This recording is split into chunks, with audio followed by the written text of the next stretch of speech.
Welcome to the Never Too Early Fantasy Football Podcast, where it is never too early for fantasy football. My name is Jeff. And I'm Alex. Hey, Alex. How's it going today? It's going well. Some more fantasy football news to talk about, and more of our standings continued from last episode.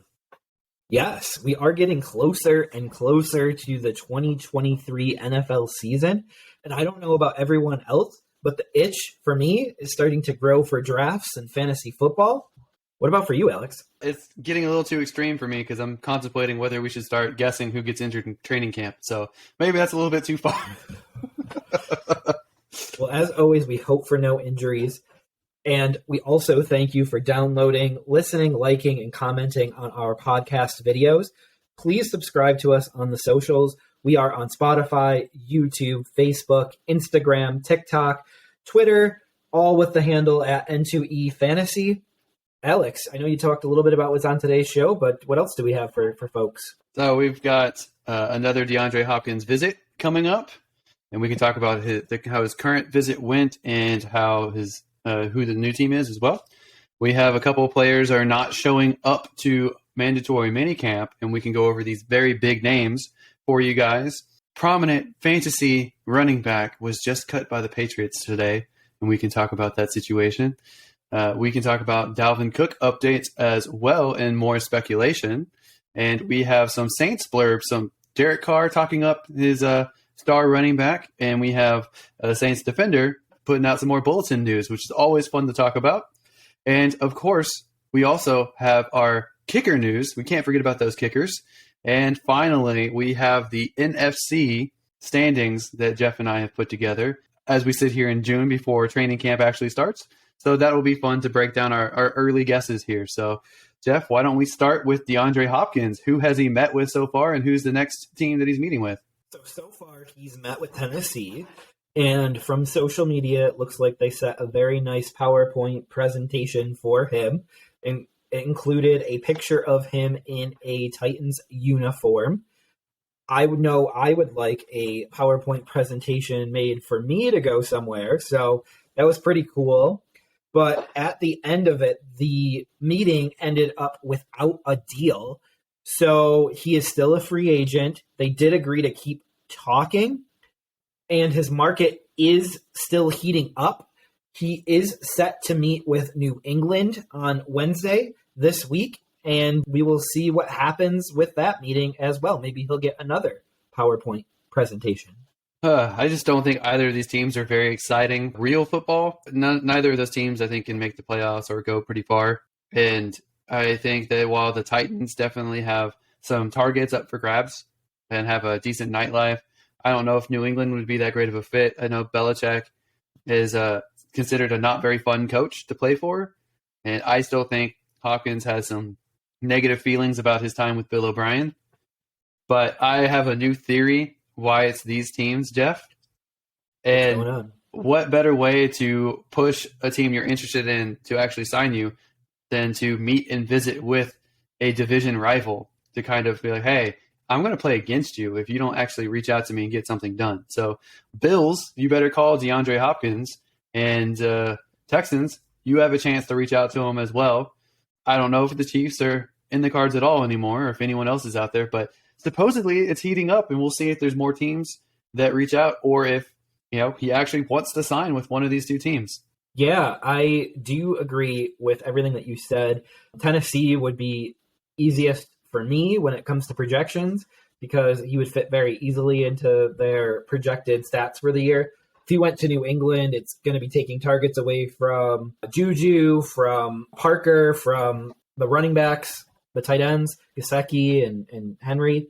There's just a bunch of there's more to take away from Hopkins, I think, in New England. Plus, it gets colder up there, which I don't know how he would do in the cold. He's played in Houston in a dome, and he's played in Arizona in a dome. So it does seem like Tennessee would be a better fit of the two football teams that he's visited so far. But you did mention the Buffalo Bills as a potential landing spot. The other wide receiver in Buffalo right now is in Buffalo, but not practicing at mandatory minicamp. What are your thoughts on what this could potentially be with Stephon Diggs? Because it doesn't seem to be a contract issue. He seems to be playing with a quarterback that's at least top 5 or 7 at the position currently today. I just don't know what he's looking for outside of this team. He's also one of the highest paid wide receivers right now as well. So it's not money. It's not the quarterback. He's the top dog in this offense. I don't know what else he could want, but I know that some sports commentators were floating out that he was very discontent in the loss to the Bengals in the playoffs last year and was screaming at Josh Allen. So maybe he doesn't like how the offense doesn't feature him in certain situations. Maybe he doesn't like that there's not much help around him, and he might not think that they did enough. I don't know. All we know is that they cannot trade him. It's not feasible because of the cap hit. He's too important to their offense right now as well. And he seems to be saying that there's nothing to this. We'll see, but this is very weird. And people have been saying that he's been discontent for a while, and we just don't know what it is yet. So until he's more public, we can only speculate. But I hope it's something as like, hey, in these situations, I want the ball, or I need more help. Those would make the most sense to me. Yeah, and I think Hopkins makes a ton of sense from this standpoint, just to open up Diggs a little bit more, because I think Diggs with single coverage is much more valuable than Diggs with double coverage. And I'm not saying every play he would be single covered or Hopkins would be single covered, but they would have to make some choices at that point, whether to get burned by Hopkins or Diggs. And I think at the end of the day, I think Diggs, all he wants to do is win. If they're winning and he's not getting the ball a ton, I don't think we're hearing from him right now. I just don't think he likes standing on the field watching another team celebrate at the end of the season, which he's now had to do 3 years in a row with a team that, quite frankly, was the Super Bowl favorite last year. Yeah, and I think that they could be good again this year if they get someone like Hopkins. They need to shore up that offensive weaponry there, especially after losing Singletary. Yeah, and we can't forget last year that Josh Allen did sprain his UCL, and I think that changed the way that he passed, and they ran the offense for a little while. So I think that is forgotten in all of this mess of what happened with Damar Hamlin. I just think that the season did not go as planned. He tore the UCL, and I think it changed how they went with their game plan for at least the first few weeks after that injury. Yeah, some more discontent players out there. We have the 2 franchise-tagged running backs in Josh Jacobs and Saquon Barkley. I know that Pollard's already signed his, so he's going to work his issues out and show up. But Josh Jacobs and Saquon Barkley both did not show up to minicamp for obvious reasons that they don't have a deal done and they don't want to be there if they don't have a deal done. Do you think this bodes well for them signing at some point? Do you think that these teams are in trouble? What do you think about Josh Jacobs and Saquon Barkley? And how does it also differ from the Stephon Diggs not showing up? So the major difference of this is they haven't signed the franchise tag tender yet, which means that they are technically not under contract. So basically they aren't free agents to go sign with any other team, but they aren't a member of their respective teams currently. So Jacobs and Barkley right now are almost certainly negotiating with the team. Now, let's say they showed up to mandatory minicamp today and Barkley tore another ACL or Jacobs tore his first ACL. Are they going to be able to get that long-term deal done? Like, what benefit do they have right now to be on the field practicing for basically for free? They're going to make this money regardless of when they sign it, as long as it's before the season starts. So why go through extra hits and plays that they don't need to go through until the season actually comes? So actually, this is a little bit smart on their behalf.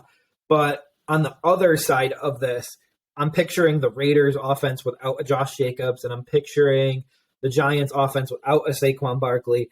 And when you do that, you can kind of see where their leverage is at. And you did mention that Pollard ran and signed his contract. I do believe that if he didn't do that, I could have easily seen the Jones family drafting a Bijan, a Gibbs, a higher running back, and then going to resend that tag that was on Pollard. And basically, Pollard saw that coming, and we needed to make sure that that didn't happen. So he ran and signed it. He saw the writing on the wall that he is replaceable. Now, I think so much of the offense runs through Saquon Barkley and Josh Jacobs that they aren't quite that replacement level talent. Pollard was great last year, but I didn't see the offense running through him. They do have until about a month right now for them to be able to sign a long-term deal. And after that, they cannot sign anything other than that free agent tender. So I do expect them to report to OTAs or training camp right after that deadline. But right now, there's no benefit to them actually showing up and putting themselves in harm's way. Well, I think it's interesting with the Pollard situation. And he broke his fibula, like he broke his leg towards the end of the season. They no longer have Zeke now, and they don't know what Pollard is, so they franchise tagged him. I think Pollard was very aware of his value being injured and just where he was at in his career. That the franchise tag is good money. He needs to prove it. If he proves it, he'll get another deal. It made sense for him to run and sign it. But that whole Dallas backfield situation is kind of like a cautionary tale because you look at what they did with Zeke. They drafted Zeke in the first round very high, and then they gave him a really big second contract. So now all these teams like the Giants with Saquon Barkley, who they also drafted very high in the first round, do they want to give Barkley a new contract and have him break down well before it's over and be stuck with a huge bill and huge cap hit if they try to release him later? Same thing with Josh Jacobs. He was another first-round back. So, yes, these guys are their whole offense, just like Zeke was most of the offense for the Cowboys when he was getting his second contract signed. But how long are they going to be effective for? They're running backs that have, the running back position has the shortest lifespan in the NFL. Yes, they're phenomenal players now, but for how long? When does the cliff happen? It happens for different players at different times. These guys are getting heavily used. It's kind of scary if you're ownership or if you're a GM or something like that to want to give these guys big deals, especially in how the running back market is now. No one wants to give that money. You got players like Leonard Fournette who can still contribute. You have Zeke is still out there. He might be a good number 2 guy or might be someone that could lead a backfield just by a little bit and have other people spell him out. We don't know, but these guys are not going to command a huge amount of money despite being potentially effective players. And I just don't see the Giants or the Raiders wanting to give those guys the money that they want. And I don't know how it's going to happen.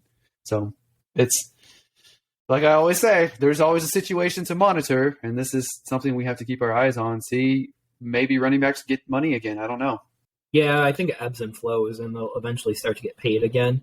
But teams look at Kansas City, and I think they're paying their running backs, $2, maybe $3 million total this year for their entire backfield. But we're talking about Patrick Mahomes in that backfield also. So not every single quarterback is running back proof or doesn't need a running back to make them better. Like Herbert needs Eckler to make him better. I think Mixon makes Burrow better. And I think that is kind of how it is right now, that there are certain running backs that teams do need. I don't know. We'll see. We'll see who breaks down. We're going to be watching this contract situation. See, those players, their best fantasy outlook is with the teams they're already with. So it makes all the sense in the world for both sides to get something done. We'll just see who caves more. Yeah, and I do think, though, that if the Giants don't get a deal done here, because I don't think anyone here expects the Raiders to go anywhere this season, Josh Jacobs, no Josh Jacobs, but if the Giants don't get a deal done with Saquon Barkley, they're going to have to see what Daniel Jones looks like without Saquon Barkley, and I guarantee it's going to be worse. Don't know how much worse, but it's going to be worse than it would be if it was with Saquon Barkley. They might have the worst running back room besides their top guy. Like, who is the second guy on that roster? I'm trying to figure out who that would be. It's not good. They need to do something. Is Breida still on that team? Good question. Yes, he's still with that team right now. So he would be the primary backup, but he's a 28-year-old running back right now and kind of a journeyman at this point as well. He's always talked about in the fantasy community and never really does that much.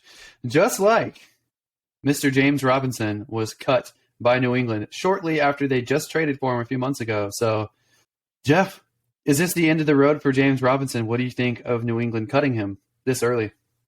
So I think a couple of things. I think that Cam Akers is the exception and not the rule with running backs coming back from an Achilles tear.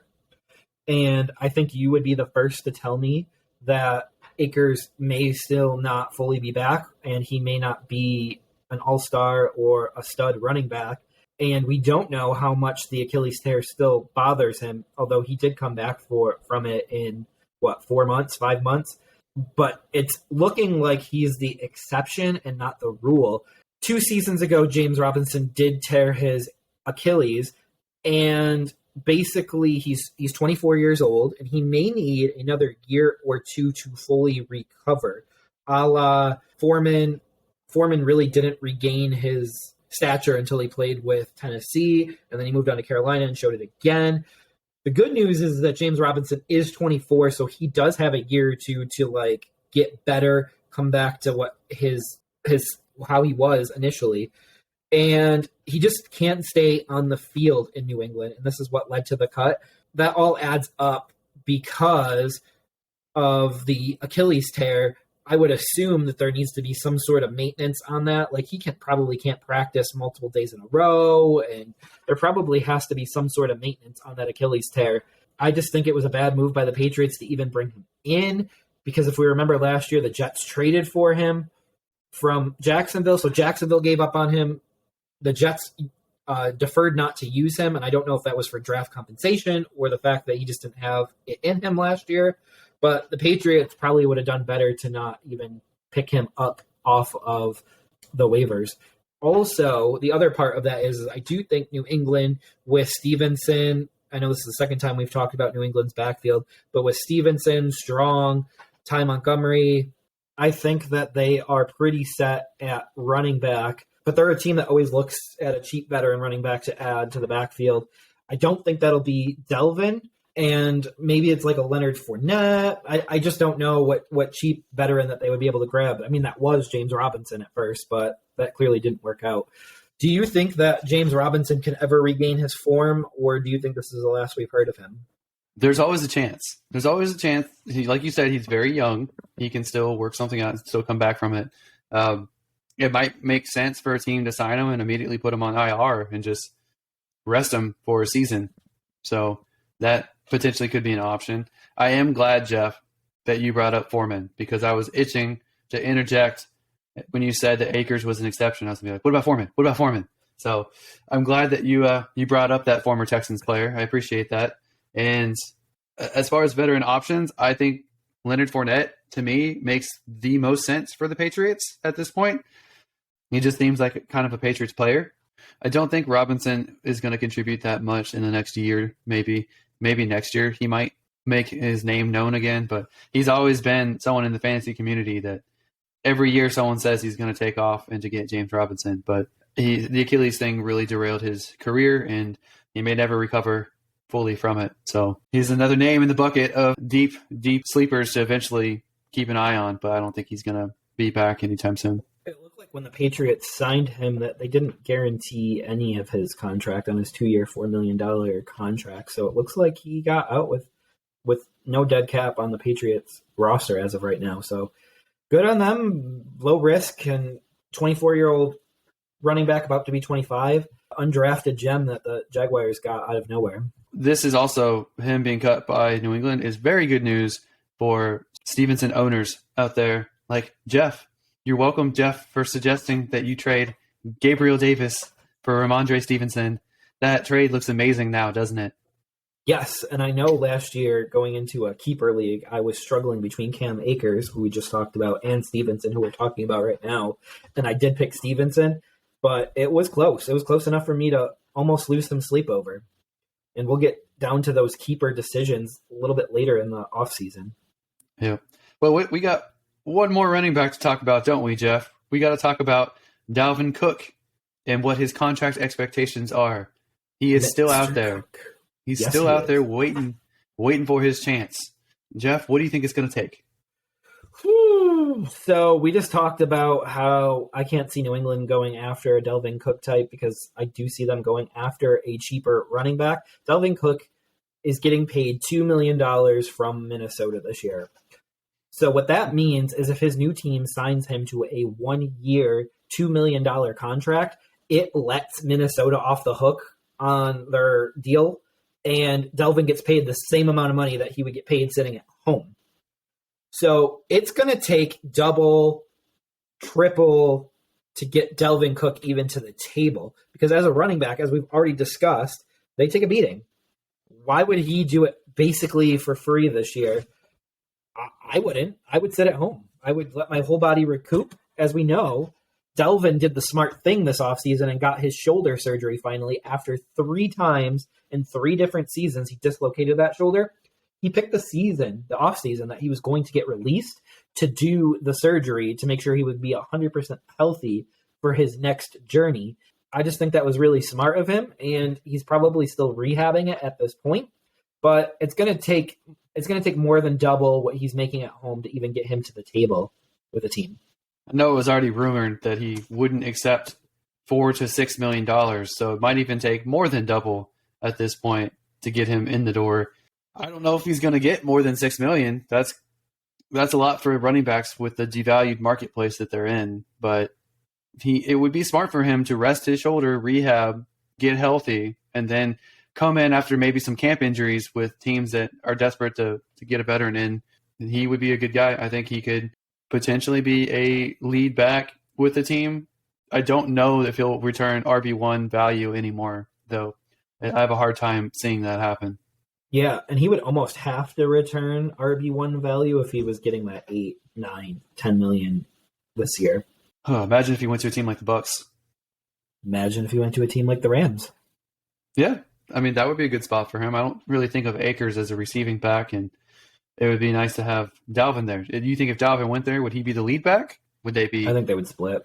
You think they'd be 1A, 1B? Yep, both on 1-year deals. You have 2 running backs running for their life and for their next contract. And I think it really helps Stafford, too, because it takes some pressure off of his arm, which I know you have some concerns about. I do think the Rams could rebound this year a little bit. We'll get to that a little bit later. Well, clearly the best answer for Dalvin Cook to go to is Seattle, because they need a third running back to crowd that backfield. Yes. I think he'd be the lead dog there, right? Yeah, they need to sign Hopkins and Cook just to muddy the water even more. The Saints could use that, too, with their drafted Miller, and they've signed Jamal Williams. So Cook could also go to Denver to help out Javonte Williams. I mean, there's a lot of places where he could go, but I just don't know if the money is going to be there.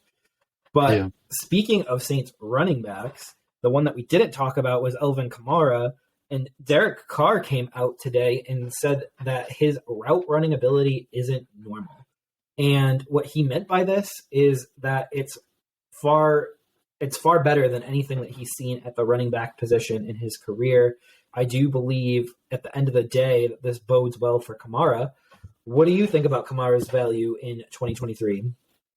See, when I saw it isn't normal, I immediately thought, is it like a circus act? Like what about his route running is weird and not normal? But no, he runs. Yours makes way more sense than that. So that's probably what it was. Yes. I think he's clearly going to a spot where the Saints, despite their recent failures, do have a lot more than what the Raiders have given Carr over his career with them. So I think he's just excited about a new toy. I know he'll still say nice things about Josh Jacobs, but Alvin Kamara is a different kind of back. He's one of the better receiving backs, not quite up there with Christian McCaffrey, but pretty close. I think that the Carr's just excited. And if Kamara can not get suspended, he could be another sneaky guy to draft, especially since it seems like his ADP is not as high as probably as low as it's ever been. So he could be someone who could outperform his spot if he's outside the first couple rounds. So, I mean, it looks good. It looks good for now, but we don't know if he's going to, stay on the field and not be suspended for a few games. Yeah, I think July is the big month to figure out if he's going to be suspended or not. So we should know more information, because the trial will happen in July. We should know more information before the season starts, before drafts start. If this keeps getting delayed, or if this starts to bleed into the season, I think this really helps Kamara's ability to be able to play this season. It's just something to watch out for. I'm not saying he's going to escape a suspension. Obviously, this trial going away and a plea deal or him being not guilty is always an option as well. given when all the circumstances come out. But right now, Kamara is going as RB32, 96 overall, and I will take him every single time at that position. He's going around running backs like Brian Robinson and A.J. Dillon. Those are the two running backs that like sandwich him in ADP right now. So I would take Kamara 100% of the time in that area. All right. Well, there's more Saints news. Defensive end Cameron Jordan made a crack at Kirk Cousins' expense. He said if you make slow, right decisions, they call it Kirk Cousins. It sounds like a crack at Kirk Cousins, and it's interesting to put bulletin material out there because they do in fact play in Minnesota in Week 10. Jeff, what do you make of this? I know it's just a little funny thing to add in, but what do you make of this? Do you think it's going to bite them in the butt Week 10? What do you think? Well, Kirk Cousins plays at 1 o'clock Week 10, so I do believe that does bite them. At home. Yep, it bites them right in the behind. Basically, I don't disagree with anything that he said. I don't believe that Kirk Cousins is one of the faster decision makers in the NFL at the quarterback position. Just because something is true, you have to ask yourself, is it necessary? And I don't know if that was necessary to say that. What are your thoughts? It probably would have been fine if it wasn't recorded. And I think he's recorded it for social media. I don't know. It's not as bad as it could be, but it's still something to give your potential opponent some bulletin material. And Kirk Cousins has been able to light it up a little bit. So we'll see how that matchup goes Week 10. Circle that as a revenge. Yeah, and always ask yourself before you say something, is it true? Is it kind? Is it necessary? And is it helpful? And if the answer is no to any of those, then you probably shouldn't say it. That won't stop me, but on to our weekly kicker news. So kickers are people too in this league. See, that is kind, that is true, it's helpful, and it's necessary. But this week we have a couple of tryouts in camps with a couple of kickers that I expect to be signed. Randy Bullock gets a tryout with Denver to potentially replace McManus, and Rodrigo Blankenship, who did get surgery and he's fully healthy right now. He was a pretty good kicker in Indy when he was on. He's getting a tryout with Tampa, who may need to kick a ton of field goals this year. What are your thoughts on this kicker news? Well, first of all, I don't think Tampa needs a kicker. I think Tampa needs 2 punters.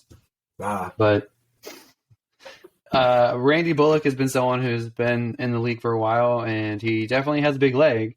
So he could fit with Denver pretty well. I think he struggled with some accuracy stuff. I know Rodrigo Blankenship last season or two has not been as great, but hopefully he's got his issues fixed. I don't know if I'd want a kicker whose last name is Blankenship because I wouldn't count that he'd make his kicks. But that's just me. That's just my dad humor getting out there. But ultimately, I don't think these kickers make that big of moves. But we'll see, because if Denver is a good team this year, then and Bullock gets signed by them, he could get you some fantasy points for sure. Let's get into our part 2 for our record projections, this time with the NFC. And Jeff, do you want to go first again, or do you want me to go first? We'll let you go first this time, since this is my league of the NFC.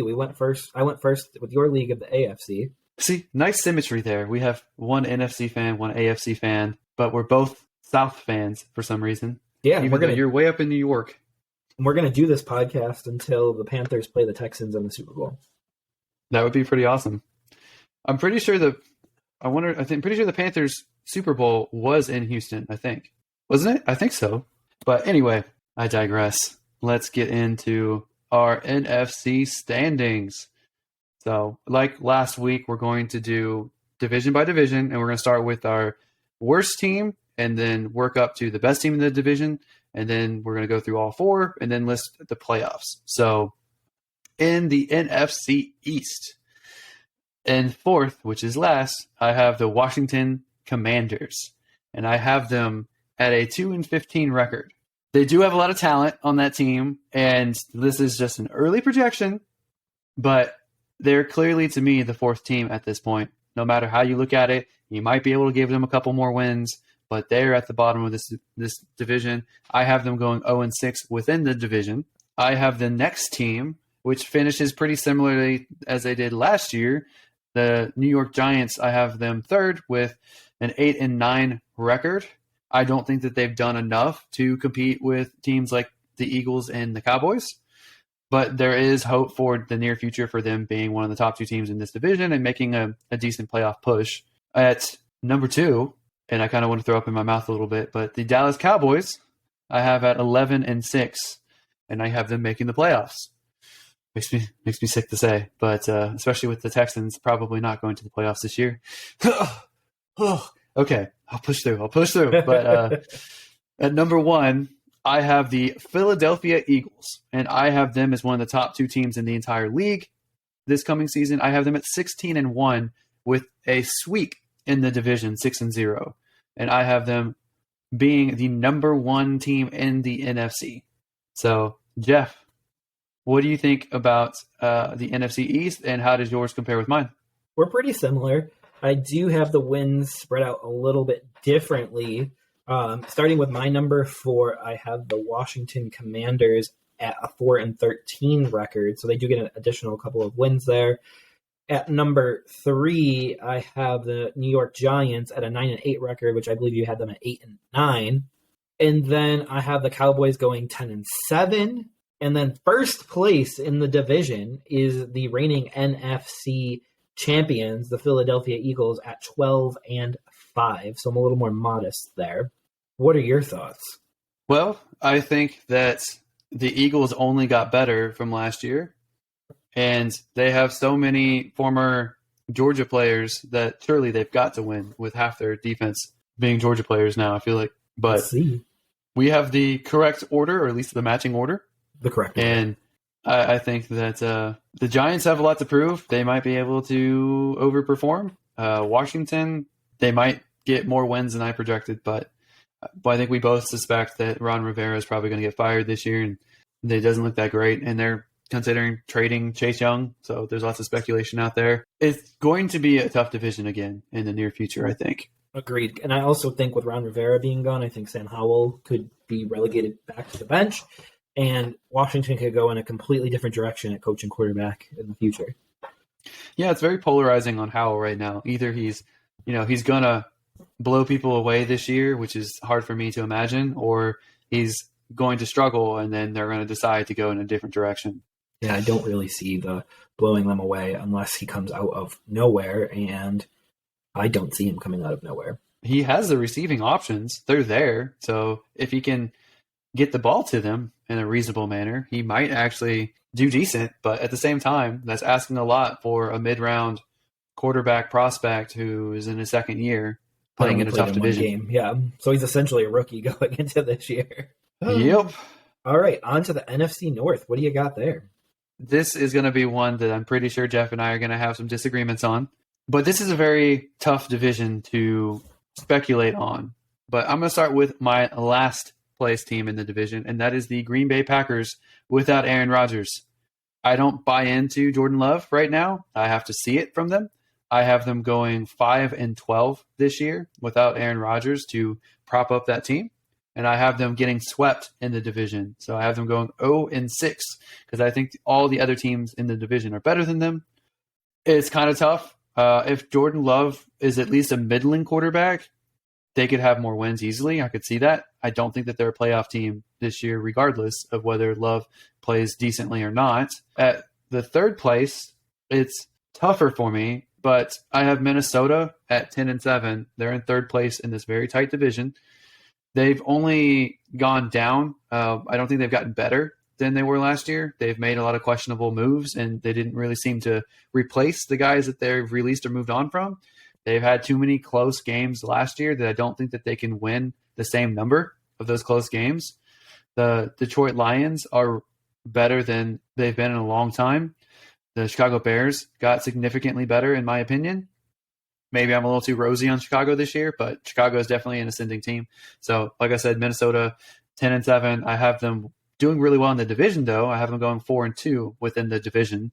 So, number 2 might be a shocker for some people out there, but I have Chicago going 11-6 in the NFC, and I have them going 3-3 in the division. I just think that Justin Fields is better than I thought as a passer. I don't think he can necessarily get 1,000 yards rushing again, but I think he's better as a passer than I gave him credit for. I don't think that the pass catchers he's had have been great, so it's going to be interesting. His new connection with DJ Moore, his brand new receiver, if the offensive line issues were fixed, if they've improved anything on the defense, then this could be a really dangerous team. Obviously, Roshan Johnson, once he takes the reins of the running back role, they're really going to blow up. That's just a joke for me and Jeff. But the Detroit Lions, I have winning the division, going 12-5, and going 5-1 within the division.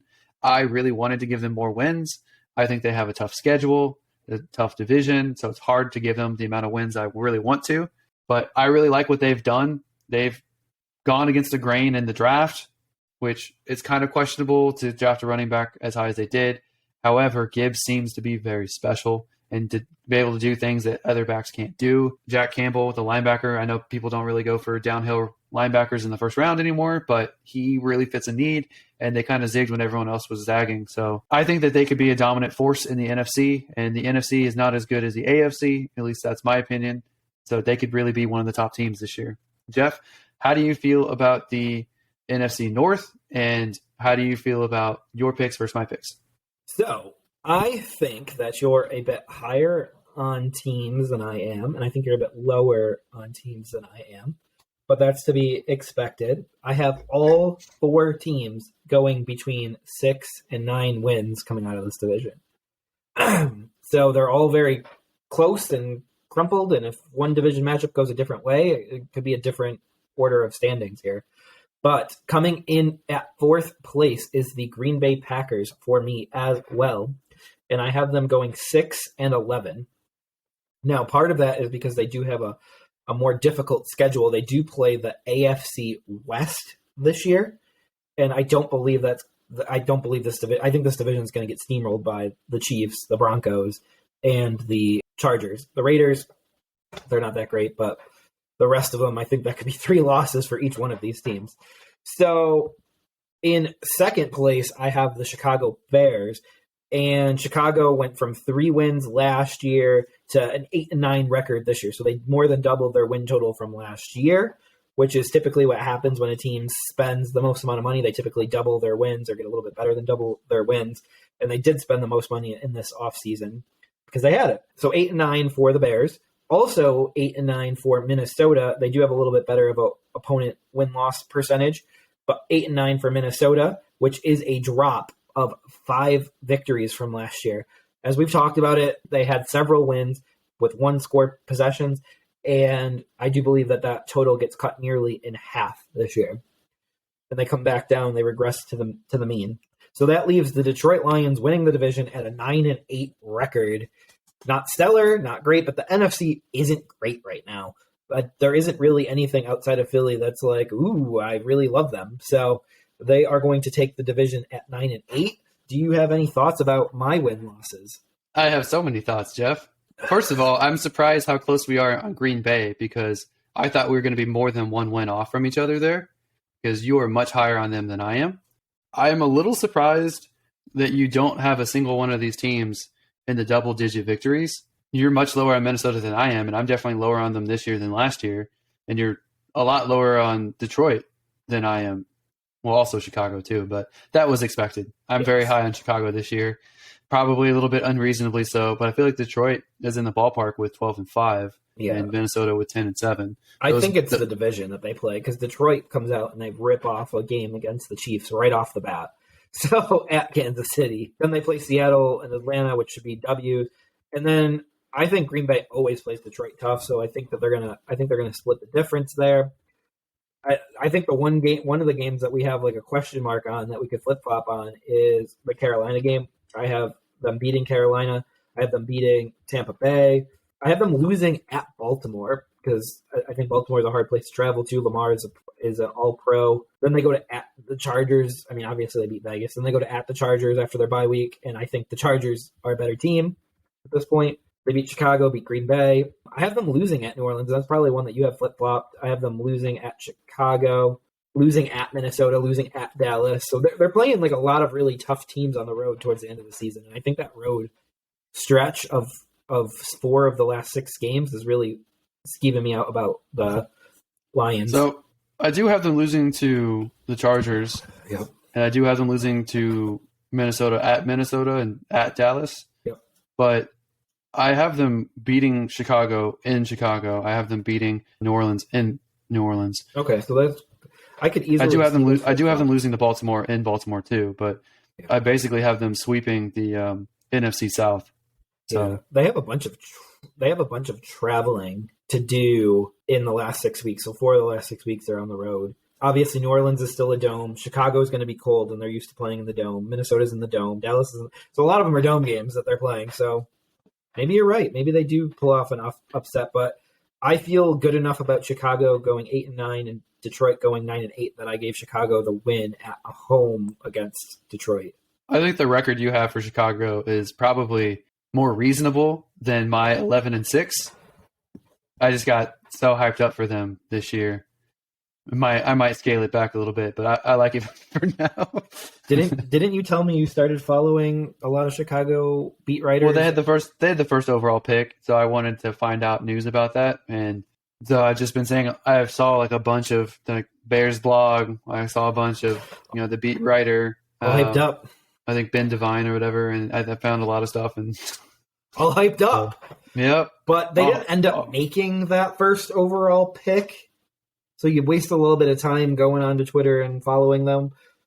I saw all of the rumors and discussions about it before they eventually traded it to your team. They did, but they traded it to an NFC South team, which just happens to be our next division. And I will start off with a spoiler alert that I also do not have a double-digit win team coming out of this division, but I will let you go first. All right. Sounds like Jeff wants us to move along here, folks. So here we go. All right. So the last place team, I don't think it's going to surprise anyone out there. And I have the Tampa Bay Buccaneers without Tom Brady to guide them going 2-15. However, I have 2 of those victories within the division. So that's an interesting little wrinkle there. I think they will be in a position to potentially draft one of the top quarterbacks. So sorry, Jeff. Sorry, Panthers fans, but you may have a good quarterback added next year. In the second to last, so really the third position here, I have the Carolina Panthers going 5-12. I gave the Texans 5-12. I think both of them are in the same kind of position with quarterbacks going number 1 and number 2 overall. I think Carolina has a lot that they're building on. I don't think they're quite there yet. However, it's not unreasonable to suggest that they could get more than 5 wins this year. It's very possible. But I have them going 2-4 in the division because I think it's a tough division. It all depends on how fast Bryce Young gets in, how good these veteran wide receivers still are at this point, how good Miles Sanders is as the primary back and primary ball carrier. I think it'll be interesting how it plays out. But right now, I'm scaling back expectations. Now, I do have New Orleans at number 2, and I have them going 9-8. I think their schedule is super easy. However, I don't think that they quite capitalize on it. I don't think that they have all the pieces they need. They're a little too heavy at some positions and neglecting a bunch of other positions. They do have an upgrade at quarterback. But, Jeff, they have one of those defensive head coaches that you tell me are not good enough in the NFL. So I have them going 4-2 within the division, but I have them missing playoffs. They should be a team. They should win the division, but they do not in my standings. I have the Atlanta Falcons getting double digits, going 10-7, capitalizing on almost as easy as the schedule as New Orleans, going 4-2 in the division and squeaking into the playoffs without an ideal quarterback with Desmond Ridder at the helm. So maybe they trade for Tannehill, which I suspect is still in the realm of possibility if they struggle early. I just think that their top 2 wide receiving options are better than what anybody else has. Granted, the Bucs definitely have a better group, but they have a worse quarterback, in my opinion. So they also have the best running back situation right now. If you could guarantee me Kamara played all the games, I'd still say Kamara at this point.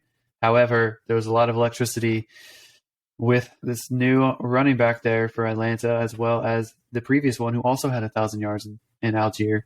The defense has gotten better. The offensive line is one of the top offensive lines in the league. They look to be run heavy. They play the AFC South as well as their fellow NFC South teams. I just think They're going to win the division. I don't think they go far in playoffs, but they're definitely going to be a division winner, how I have things shaken out. Jeff, how do you feel about your NFC South division, and where do you see everybody? So to your point with the strength of schedule, which is right after the opponent percentage on the sheets that we filled out, I do have Atlanta having the easiest strength of schedule for 2023, and I have the Saints having the second easiest schedule in 2023, and the Panthers having the fourth easiest schedule in 2023. So they do have that easiness of schedule, so that does really help out this division this year. I just don't think there's going to be a team that can capitalize on it. We can kind of go into that a little bit further, but agreeing with you at number 4, I have the Tampa Bay Buccaneers. I do have them at 4-13. I do think 2-win teams are few and far between in the NFL.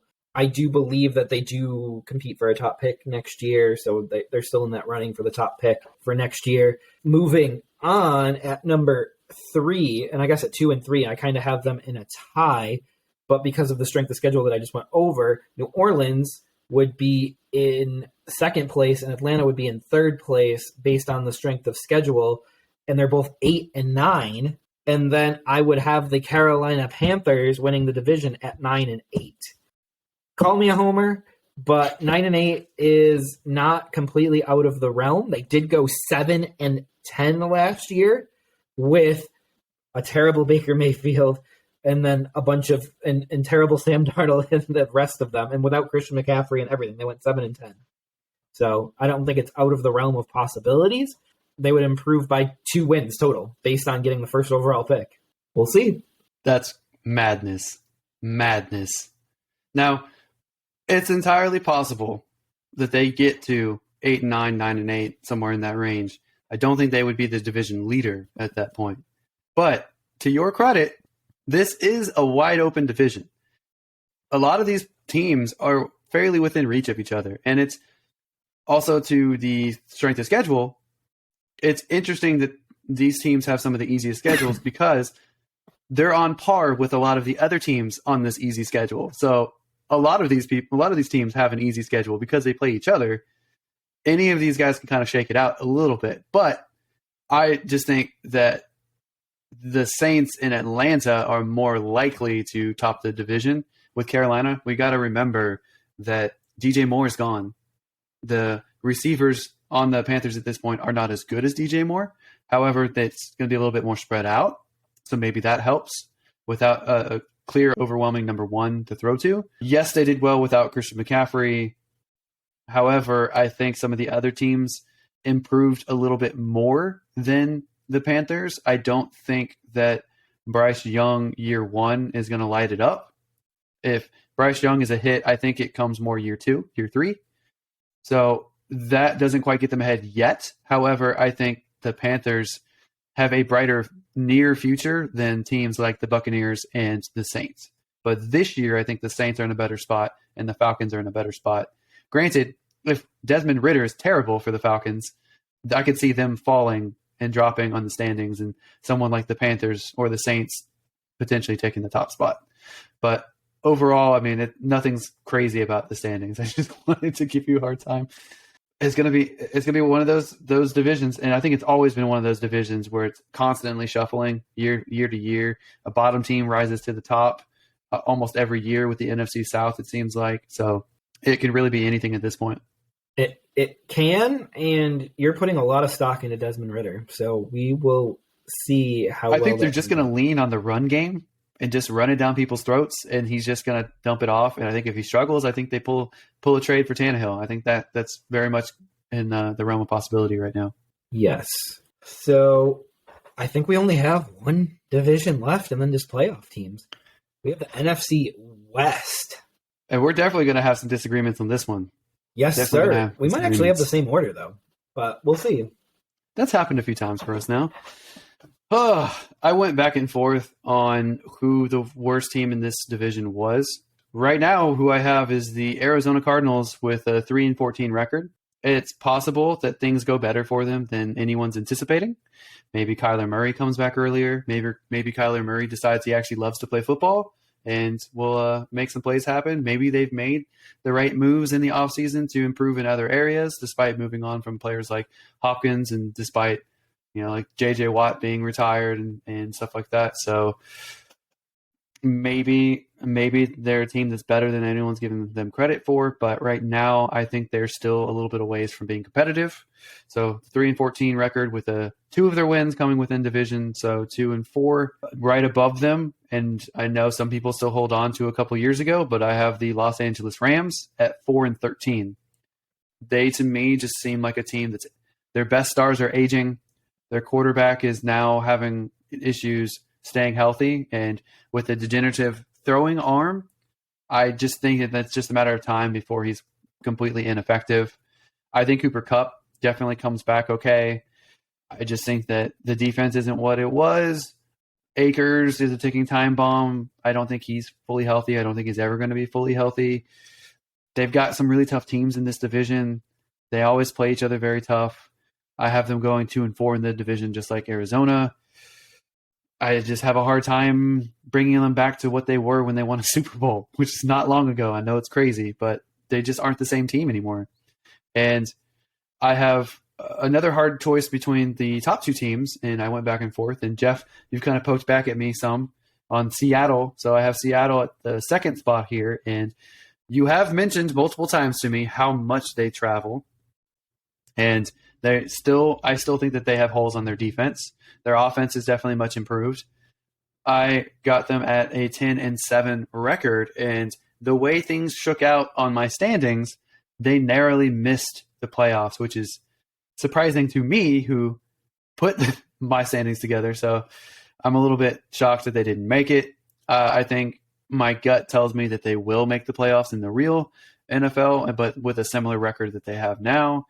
I have them going 4-2 in that division. So I have them pretty competitive there. And I have the seemingly quarterbackless, but with multiple starting quarterbacks, San Francisco 49ers going 13-4.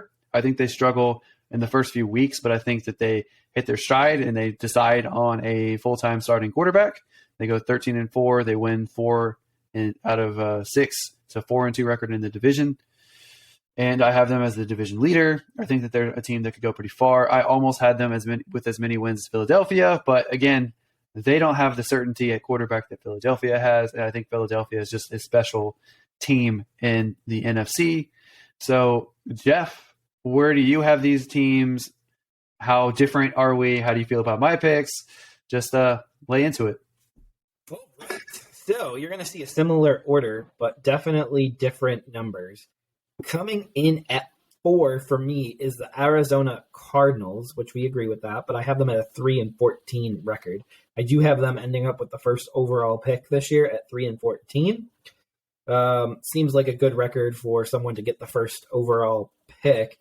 Very few teams win 1 or 2 games. Even last year, the Bears went 3-14 to get the number 1 overall pick. So I feel like that's pretty realistic. Coming in third place is the Los Angeles Rams at an 8-9 record. And to your point, the reason why I went 8-9 is they're going to get Stafford back, Kupp back. Aaron Donald is still one of the top defensive players in the league.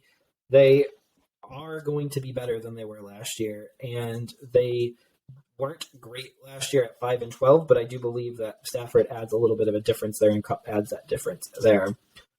Also 8-9, I have the Seattle Seahawks. And as you had mentioned, they're going to be traveling the most this year in the NFL. They travel 31,600 miles this season. They will be able to get all these points off of miles. They don't go overseas either. So this is a lot of traveling to stay in the continental United States for the season. So I do have them regressing 1 win because of that, but also because they play teams like Pittsburgh that I expect to improve. They play San Fran late when I do expect them to finally have their quarterback position figured out. And they play Baltimore on the road. They play the Rams on the road, which I think the Rams and them are pretty evenly matched. even though we don't really want to admit that. They play Detroit on the road, which Detroit's going to come off of 10 days rest. So I just think overall, once Seattle gets out of it, that they're not going to be able to get back into it. We'll see kind of what happens with them.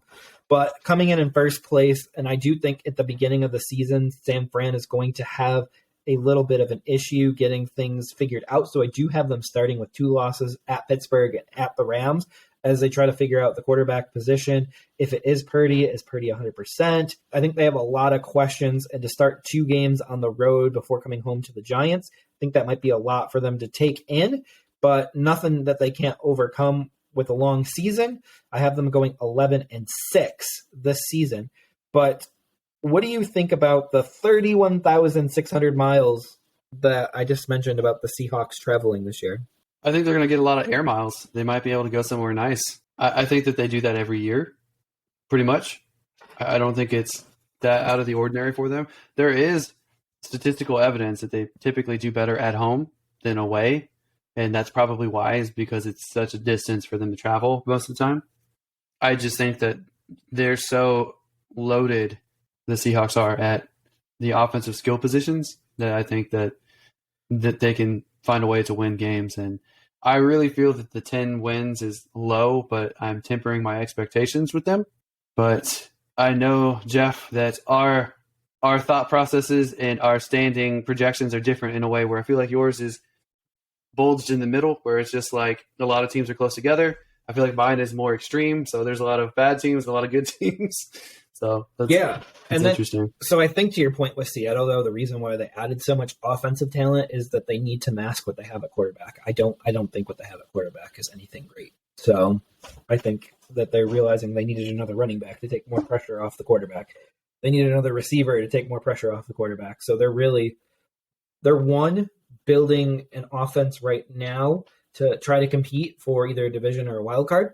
And then they're also building an offense here for a rookie to come in next year and be able to take over the reins of this team and have a loaded offense. So, and a rookie stepping into a loaded offense is actually a really good thing for a rookie. So, but fun fact, 24,901 miles is the distance that you would go to fly around the entire Earth. So they're flying more than one Earth in 17 football weeks. It's very interesting. I think Geno is actually a pretty good quarterback at this stage. I don't think he's like a franchise quarterback, but I think he's actually a pretty good quarterback. And it seems to me that they're actually addressing roster positions ahead of when they need to and not disguising Geno. I think they're just addressing that Lockett's getting older, so they need to bring in another wide receiver, as well as they only had the 2 options really because the tight ends weren't cutting it. They didn't really have another wide receiver who could contribute if one of those guys was hurt. So I think that they're addressing that. And then with getting Charbonnet with Kenneth Walker, I think that they're addressing the fact that they didn't really have another running back to work with Kenneth Walker once Penny got hurt. I know they were intending to use Penny as the main starter, and Walker they wanted to ease in, but Penny got hurt, so they had to use Walker earlier than they were planning on it, and they didn't have anyone to spell with him. So I think that the running back market, how it is, they wanted to get a cheaper back, and what better way to get a cheaper back than in the draft? And he is a very good guy, a very good player who can take over if Walker got hurt. So I think that that's what their goal was, not necessarily disguising Geno. I do think that they want to protect Geno and have him run a little bit less. So the same end result, but kind of different view of how they get there, I guess. But yeah, I think that they're a good team. I think they're borderline playoff team. I do think that they look at a quarterback in next year's draft, though. But if they finish where you think they're going to finish, or they finish where I think they're going to finish, I don't know how they get there. Very carefully, because right now I have them picking 14th overall. You don't think Drew Lock is the guy? I do. You don't think he's the future? I do not. But they would have to figure a way to get up into the top 2 spots, which I have right now, Arizona, Tampa, then Washington, and New England to be the top 4 spots of the NFL draft. You know what would be funny? If Russell Wilson and Denver didn't have a very good season and Denver had to release Russell and he ended up right back with Seattle. That'd be kind of funny. It would be funny, but I don't anticipate Denver and Sean Payton and Russell Wilson not working this out somehow. And that's why I have Denver a little bit higher than you do. I have them actually going 10-7. I have them getting the 17th overall pick. So I just think that they're going to be a little bit better this year and be much more tight on offense because I think they're loosey-goosey with letting Russ cook. And I think they're going to rein Russ in. And I think a lot of it hinges on Javonte. But who are your NFC playoff teams? Okay, so we have a division winner and number 1 seed, the Philadelphia Eagles. We have another division winner, number 2 seed, the San Francisco 49ers.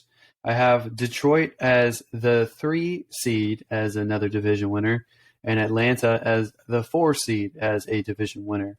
So my wildcard teams are, I have the Dallas Cowboys as the first wildcard team. I have Chicago as the second wildcard team. And I have Minnesota edging out Seattle to be the third wildcard team. Ooh, we have a few differences here. Good. We'll see who's more right, Jeff. We will. We'll replay this next year and we'll figure it out. But I have home field advantage going to the Eagles, just like you do. I have the 2 seed of the 49ers, just like you. I have the 3 seed being the Detroit Lions, just like you. I have the 4 seed coming out of the NFC South, and that being the Carolina Panthers instead of the Atlanta Falcons. My first wild card is your first wild card, the Dallas Cowboys. My second wild card, and this will be our first difference, I have the New York Giants getting the second wild card, and then I have Minnesota, just like you, getting the third wild card. So kind of the same, but a little bit different. You have Chicago in, and I have the Giants in at the second wild card, and then you have Atlanta in, and I have Carolina in at the 4 seed with the division winner. I just don't know how the Giants are going to make it there without Saquon. He's going to sign. If he doesn't sign, do you think they miss the playoffs? Yeah, I think I take away 2 wins, at least 2 wins from them. I think they lose at New Orleans because I have them beating at New Orleans right now, but I think they lose to – sorry, I misspoke. I had them losing at New Orleans already, but they could lose to Green Bay. They could lose to Philly at the end of the season. Like, those are some big games that they can't afford to lose. They could lose to Seattle week 3, and that could be all the difference of the season. Seattle could be in the playoffs then. Who ended up being one of your worst teams, like some of your worst teams in the NFC? Because for me, I have the Commanders and Tampa Bay Buccaneers competing for the top pick next year, basically, and I have Cardinals and Rams not being very good either. So I have the Cardinals getting the number 1 pick, and I have Tampa getting the number 2 pick right now. Number 3 is the Commanders. Number 5 is Green Bay. So 4 out of the first 5 picks come out of the NFC. Which you're dreading because you don't want them to get more quarterbacks and have more competition. Correct. It's got to balance out, Jeff. We got to balance the 2 conferences. Yes, we do. And, I'd prefer to be wrong about Tennessee right now because I don't want them to get a quarterback. I'd be happy with them being a middling team and being wrong just so they have no chance at really getting a future quarterback. So I feel you. I get it. We will see, though. We will see. But Tampa, Washington Commanders, and New England, I have them all going 4-13. So it really depends on their strength of schedule. And honestly, I have the Commanders and the Buccaneers with the same strength of schedule. So you know what that means? That unless they play each other, which I don't believe Washington and Tampa play each other, that would go to a coin flip. Who do you think would win if they did play each other? Probably Washington. I just trust their quarterback situation a little bit more. Not saying the world of Sam Howell there, but I trust them a little bit more. Yeah, I just think that I don't know, because the Bucs still have some nice pieces, but then Washington has a really nice offense, like outside of the quarterback position. So it'd be pretty close. I guess it would depend on where it was at. I might lean Tampa Bay, honestly. I think Baker's fully capable of having a couple good games. He's probably not going to have a good season, but he's going to have a couple good games just because he's so wildly inconsistent. I knew Baker would give me a reason to root for him again this season. Back-to-back years. All right. Well, that does it for another episode of the Never Too Early Fantasy Football Podcast. Thank you for downloading or listening to this episode, and please don't forget to like and subscribe. Please leave us a comment and share the show. Every little bit helps. As always, you can find us with our handle at N2EFantasy on Spotify, YouTube, TikTok, Facebook, Instagram, and Twitter. Please give us a follow, and until next time, take care of yourselves, and remember, it's truly never too early for fantasy football. Thank you again. Bye, everybody.